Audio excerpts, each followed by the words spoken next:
Hi, this is Scott Holstad, poet, writer, author, um, jack of many trades. Uh, Decide I'm going to read a piece of flash fiction, not from the book of poems that was published last week, my newest book, and first in a long time, which I've been doing videos in support for. Surviving Immortality, again, Scott Holstad, Scott C Holstad, published by Alien Buddha Press, available on Amazon in a 132-page paperback. Very, very nicely done. $12.99, 90 poems. But I've been doing different videos. It's been kind of fun. I am rusty on the reading scene, and it's been good to sort of break back into that, even if it's on YouTube instead of live for the time being. I have enjoyed reading poems that are in the book and some other things too. A few other things, stories, telling a tale here or two, but I've decided I want to try and start reading a number of different things and maybe doing some other things. True tales, tall tales. But I want to read something that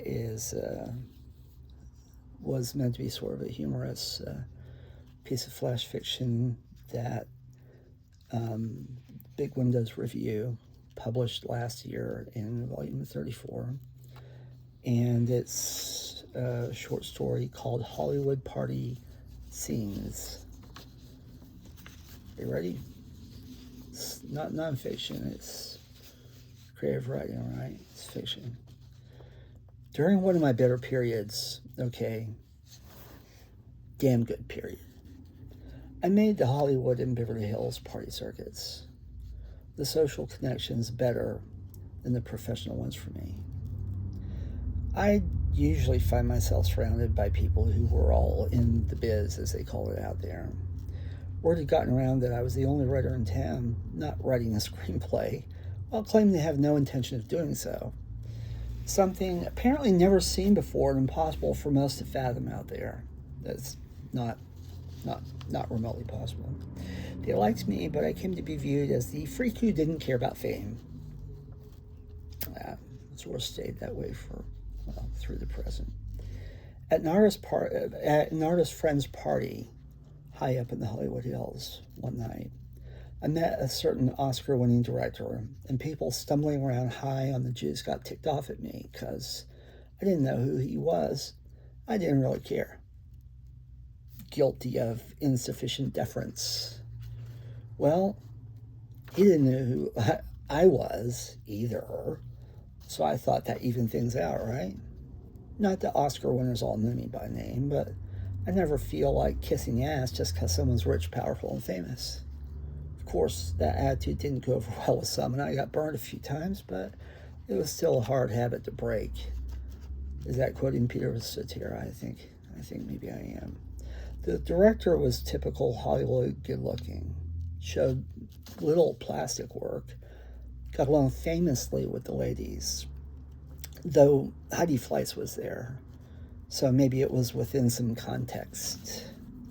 But everyone spent the night getting loaded and paying homage to his film, except me. I mean, I hadn't even seen it. It's not like he was the only Oscar winner in the damn place. I mean, I'd been nominated for a Pulitzer, but no one cared about that. So call it what you want. I just retreated to the back of the room and started doing shots of Patron Silver. Despite everyone being hammered and doing lines of anything within reach, I seemed to upset the host. He stalked over to the corner I'd taken refuge in and demanded to know why I wasn't mingling, what my problem was. He knew I wasn't big on mingling. I'm antisocial. So when I reminded him that I seriously had to fight the urge, telling him about this, to just sort of take a swing at him and the damn director, while somehow avoiding the beautiful people. I swear I could hear the room muttering, Hagland can't write anymore. He can't write anymore anyway. I liked him more when he wrote funny stories. He's not funny anymore. Fuck that. I cut out. The ultimate sin. Since no one arrives early, everyone arrives and stays late in Hollywood. I mean, really late, really, really late. I went home, retched at the kitchen sink while sliming the counter instead. Let my bile get the best of me and wrote a lousy story before throwing the director's film I'd been gifted into the dumpster out back. Besides, I was going over to Dennis Hopper's pad in Venice the next day, and he was always more my style anyway. How about that? Absolutely creative writing. No nonfiction there. I say that a little sarcastically because people do bring these issues or questions up, and I have to, and it seems, it doesn't matter what it's pro or con. So I learned that I have to respond somehow, some way. Hollywood Party Scenes. It was published in the Big Windows Review last year, I think, volume 34. And I hope you enjoyed this. I had fun writing it. I had fun thinking it up. And I don't do just, experimental, dystopian, freakish stuff. I don't do, Bukowski wannabe stuff only. I don't do, horror or sci-fi only. I do try a lot of different things, including haiku. Have a lot of haiku published.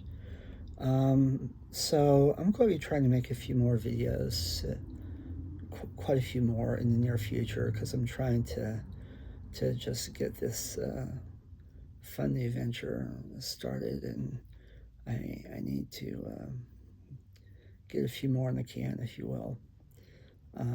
But I'd love it if you, anyone watching this, if you want to comment, whatever you want, that'd be great. Like it, that'd be great too.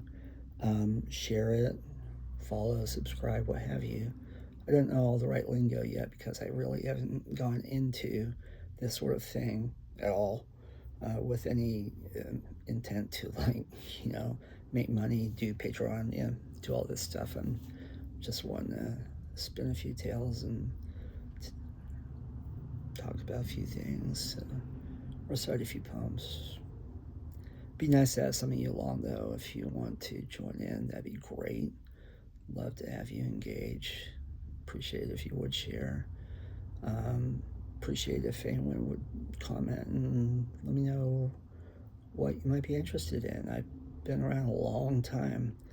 This was my first book in a very long time, but I got my first national credits back in the mid-'80s, and I've had over 75 books published. I've appeared in over 800 magazines in dozens of languages over 35 or more years, and still breathing. It's surprising to many and disappointing to some, but I'm going to end this before it hits the darn 10-minute mark. Thank you very much, and I would love again to hear from you and hope to see you on the next one. Bye-bye.